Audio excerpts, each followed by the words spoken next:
কথাটো ওলাইছে আপোনালোকে হদিয়া ল'ৰাজন সেই বিষয়ে আমি কথা নপতাটোৱে ভাল হ'ব। সেই সমস্যা নহয়, পাৰ্টত আমি শ্ৰদ্ধাঞ্জলি জনাবলৈ আহিছো। সেই শ্ৰদ্ধাঞ্জলি বিতৰ্ক একো নহয়, ইয়াত নাই নাই আপুনি তাত এটা কথা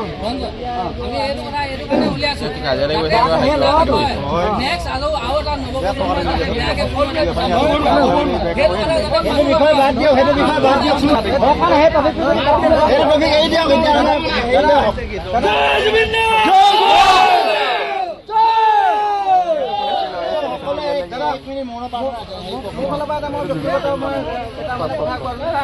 লৰাই নেকি জুবিন দাৰ বিষয়ে এনেকুৱা কঠোৰ এনেকুৱা এটা মন্তব্য আগবঢ়াইছে। আমি বহিৰাজ্যত আমি কৰ্মৰত অৱস্থাত আমি থাকিও আমাৰ অসম প্ৰশাসনক আমি অনুৰোধ জনাইছো ইয়াৰ পৰা এই কালপিতটোক যাতে নেদেখা অৱস্থাত আমি নুশুনা অৱস্থাত তাক যেন লকাবৰ ভিতৰত সোমোৱাই পুলিচ প্ৰশাসনে বিহিত ব্যৱস্থা অতিৰিক্ত কঠোৰ শাস্তি দিয়ে।